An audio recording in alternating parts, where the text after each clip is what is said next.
Welcome to Intelligent Human Leadership, leading yourself and your team.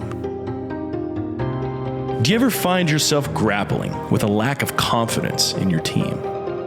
Or battling the relentless waves of concern and fear? Are the pressures to meet client expectations and the burden of missed opportunities weighing you down?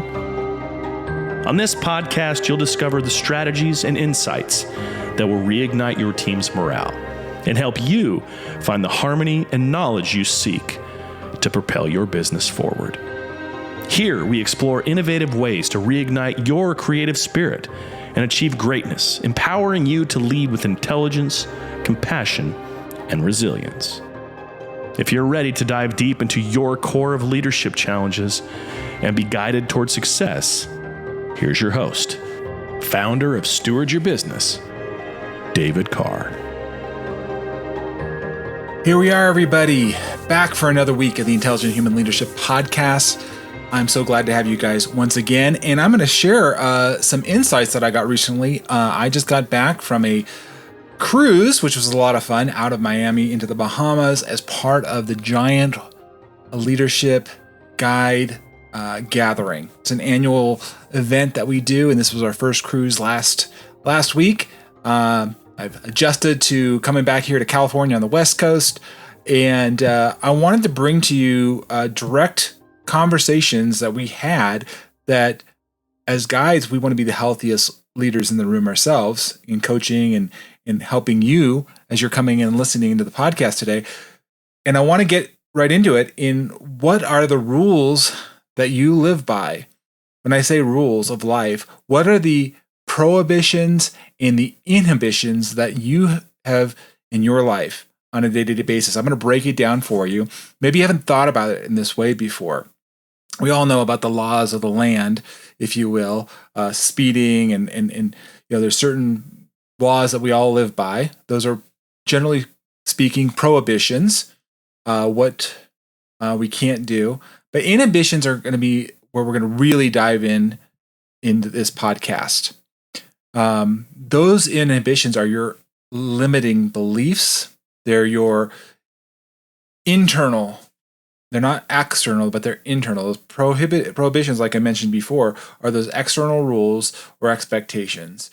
We certainly all have them. Every culture, every company, organization has very clear prohibitions, but there's many, many more inhibitions I'm going to dive into in this podcast to help you get aware and help become better able to lead yourself and others. Because if you don't understand this about yourself, you may be not having the effect that you really desire on your team. And so if you're new to the podcast, you haven't heard previous episodes, hopefully you have and you're following along. But if you haven't, I'm going to go to use the 5 voices framework, which I think is very powerful. I'll explain some of them as we go along here, so you won't get lost.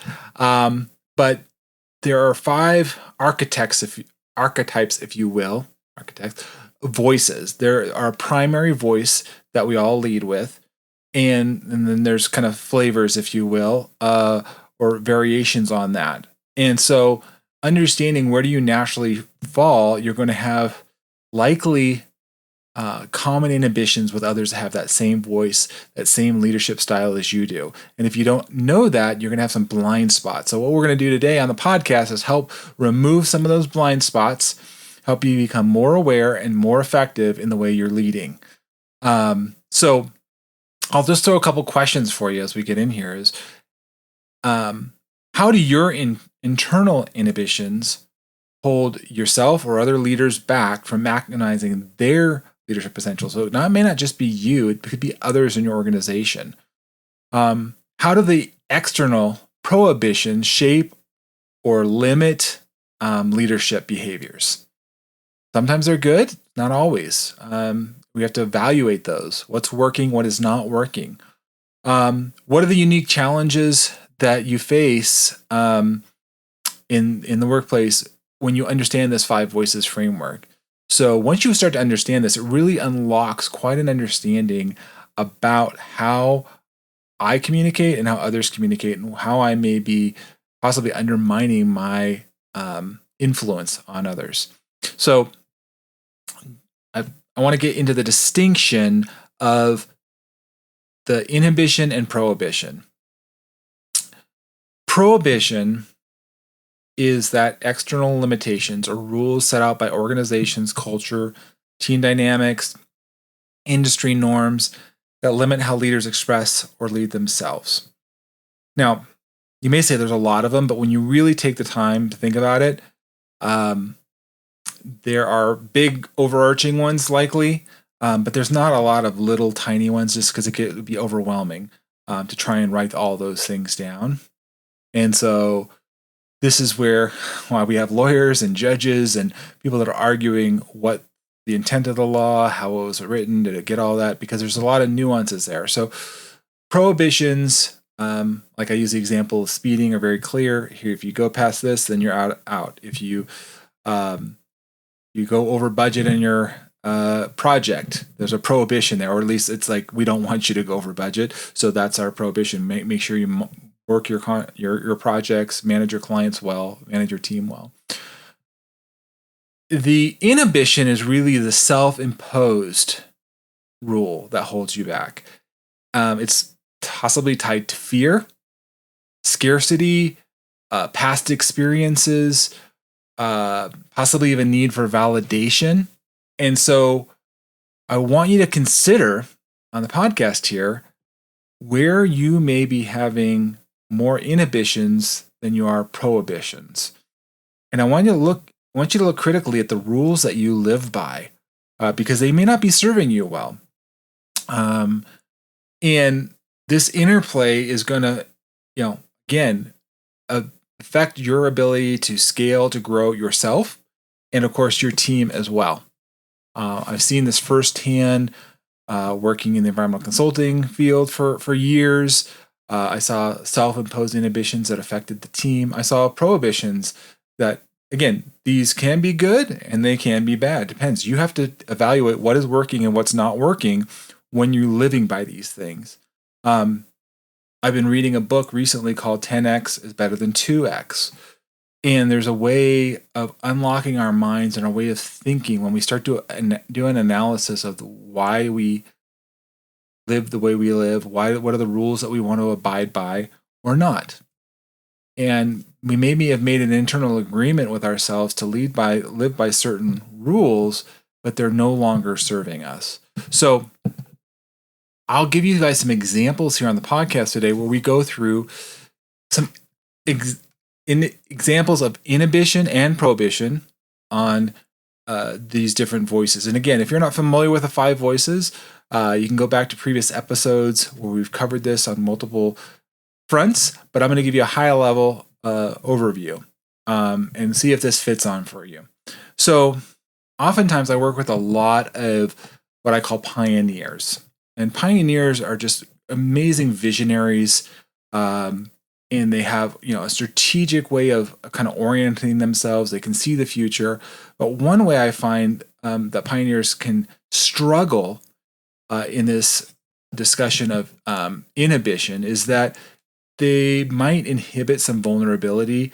They don't want to show necessarily weakness or undermine themselves. And what happens is by doing that, they might have a setback, they might have a challenge, and they don't know how to engage their team to support their support network because they don't want to feel less competent. And so this internal inhibition can affect you leading your team well or having people come alongside you and supporting you. And so similarly, on the prohibition side, that may mean that there be organizations placing too much emphasis on maybe teamwork and consensus and limiting the pioneer's drive for bold decision making. So I worked with a previous company, and although the business owner was a pioneer, she was very much on about consensus building, and it kind of affected her ability to get some things done that she needed to. There's a balance there. So we had to figure out when is it appropriate to enforce, if you will, a prohibition in the company, and when do we need to adjust that? And so there's an example of a pioneer. On the other end of the spectrum, I would call it a nurturer voice, somebody that's very relational. They're very attuned emotionally. They can sense people where people are at, but they oftentimes have an inhibition to not share their voice because they don't want to cause conflict. They may be seen as emotional or overly emotional, so they avoid challenging others or saying something when something really needs to be said. That's a self-imposed inhibition, not because somebody said they couldn't say anything, couldn't call them out. They put that on themselves.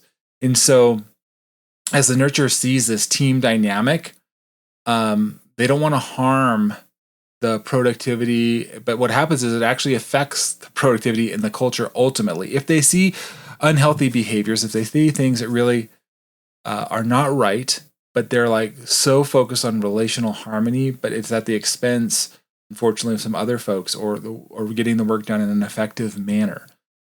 And so if you have a culture that is perhaps valuing assertiveness, maybe straight to the point, this would be pioneers typically. Nurtures, again, that's a company culture. Like we don't have meetings. We don't want to really hear what a lot of people have to say. We just make decisions and we go. That could be really challenging for a nurturer to engage if that company is discouraging team members expressing concerns, well-being, while they're pushing for results. So I want you to think about these things internally and externally. The internal is really the inhibition, and the external is this prohibition. These are, well, simple topics, and I'm going to show you guys, for those of you that are listening, I always do a video recording of the podcast as well, so you can jump on YouTube, check it out. I'm going to show an image here. But it's really what I've been saying all along, but I want to give you a visual so you can see this of inhibition and prohibition. Inhibition is that limiting beliefs, and prohibition is really enforced restrictions. And so the question that you'll see on the slide is, who says you can't?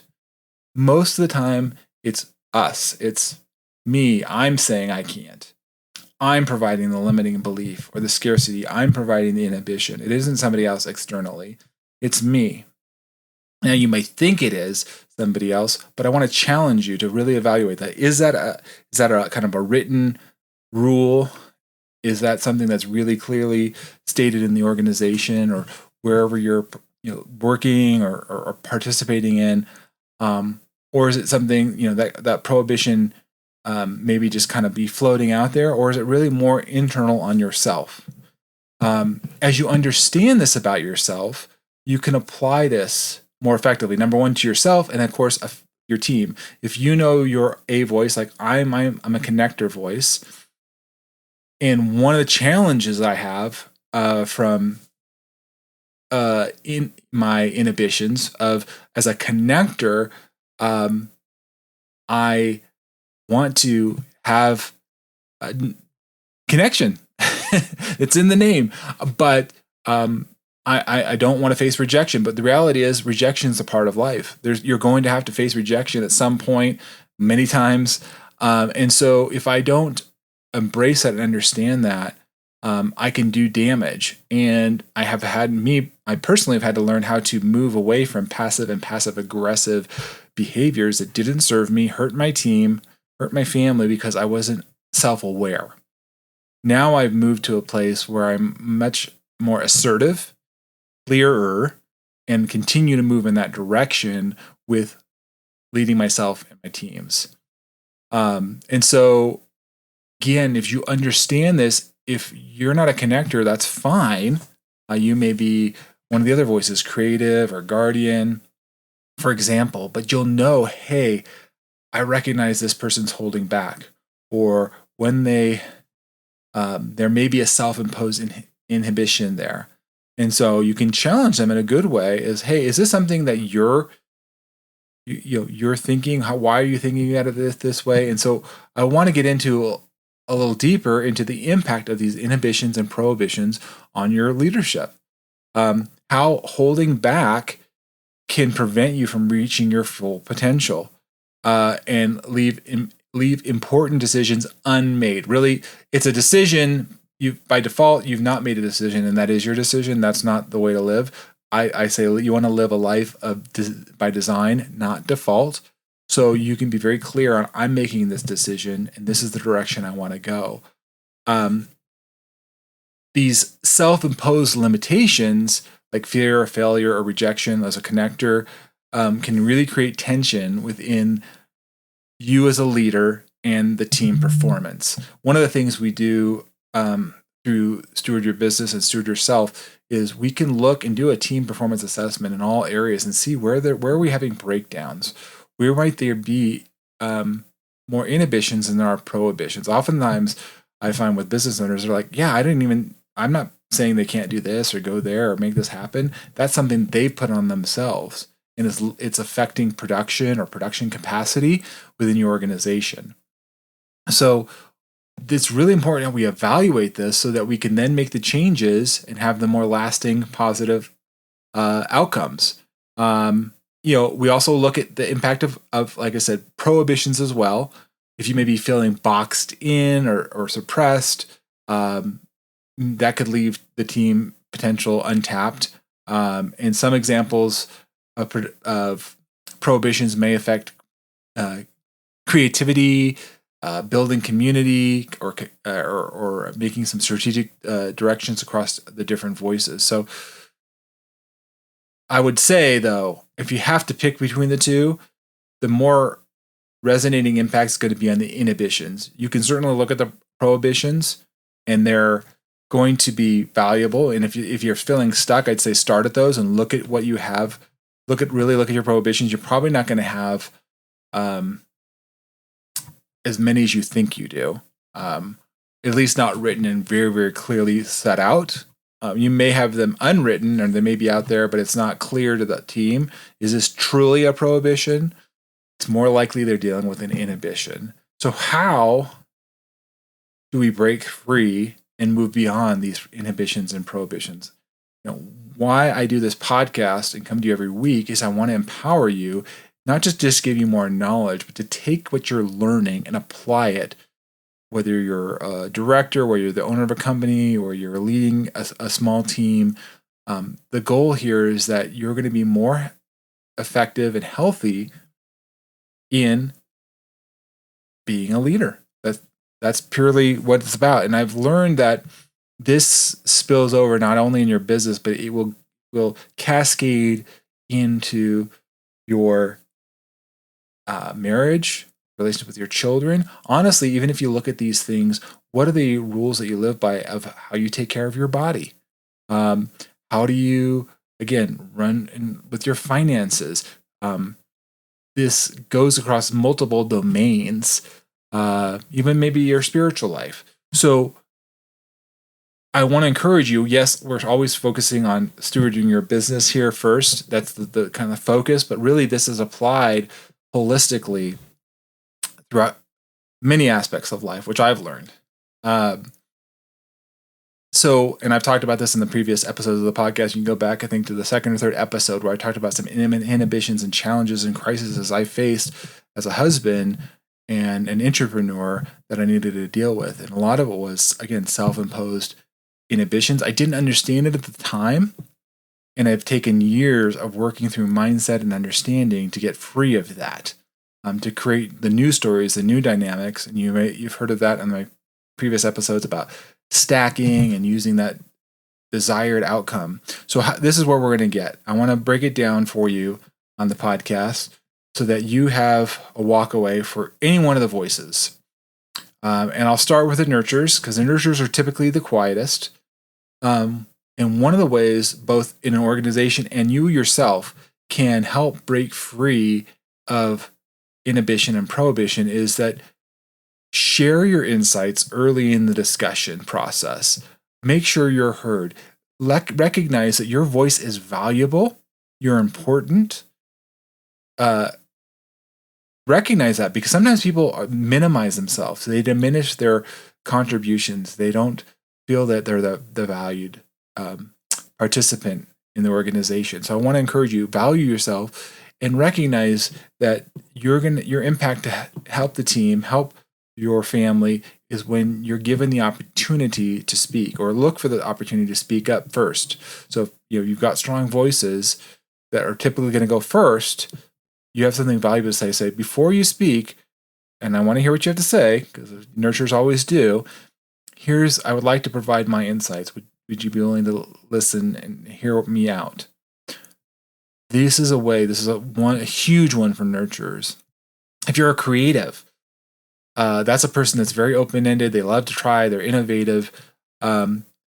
Recognize, similar to the connectors, that rejection is part of the process of innovation. Recognizing that there are people that don't understand your ideas, they're going to be challenged, but that doesn't mean your idea is not valuable. It doesn't mean your contributions don't mean something. Recognize that it's part of the process. An innovator, somebody coming with new ideas, needs feedback. They need a feedback loop. They need to be challenged in a good way to help refine whatever that is coming up with, whatever the process, whatever the direction you're coming up and going with. So if you have an inhibition of like, well, I don't want to share that because I feel like I'm going to get rejected, I don't feel like they're going to be on the same page with me. Well, probably not initially, they won't be, but you can maybe even work with a connector to help garner them, to get them on your side in a good way.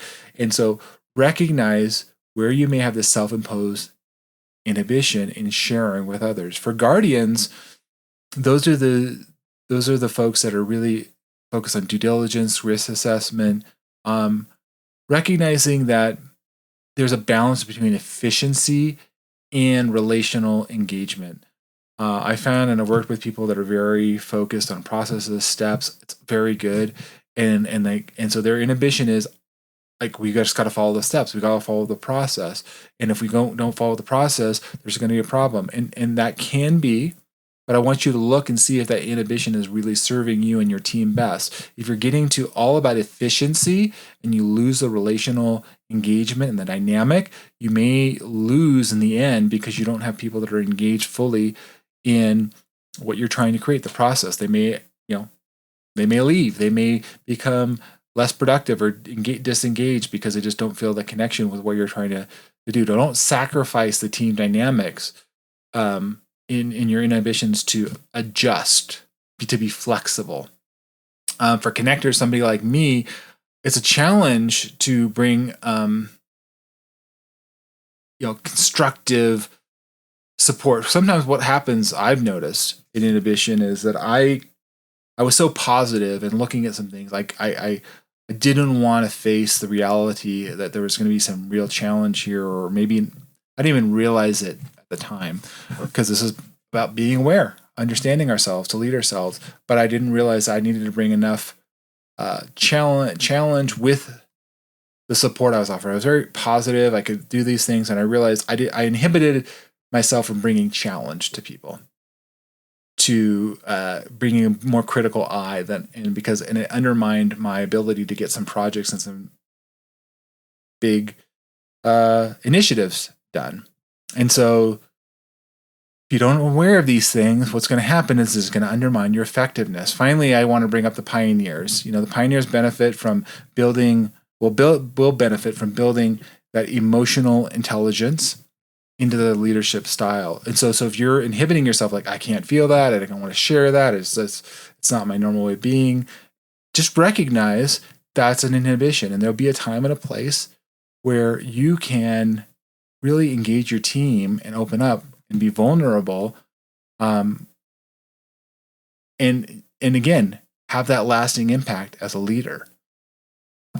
So I've given you some breakdowns here on the podcast today. We can go much further in this, and I do this in the 5 Voices for Teams and so many other resources, part of the Steward Your Business and Steward Yourself programs. That being said, I hope you're walking away recognizing you have both inhibitions and prohibitions, and more likely a lot more inhibitions, a lot more tendencies that are perhaps undermining your effectiveness. We can get on a call. I can help you start to unpack this and empower you as a leader. And that's my calling in Steward Your Business and leading others. And so if you find this resonating with you today, please leave a 5-star review, jump on call with me. I'd love to connect with you. Of course, you can connect with me on any of the social media platforms. But let's get into it in a good way and start to recognize those things, name those things. And as you do that, you're going to help others recognize where they have maybe similar ones that you have or conflicting ones that you have, or that with the ones that you have. And so this is all about you becoming that intelligent human leader. Together, you don't have to go it alone. You have me as your advocate. Hear me on the podcast every week, encouraging you, pointing you in the right direction. Let's move from the pit of despair, dysfunction, challenges where you're like, man, it is not working, frustrated with my effectiveness in leading myself and, of course, my teams, those people, my family, the organization I'm a part of. Reach out to me. Let's talk. I would love to meet with you. And I appreciate all the great comments and feedback that continue to come on here. Please share the podcast with others. Invite them to follow along. Again, I'm so grateful for you guys to be here. It's been a pleasure, and I will continue to bring the podcast week after week. Until next time, take care, everybody. Be well.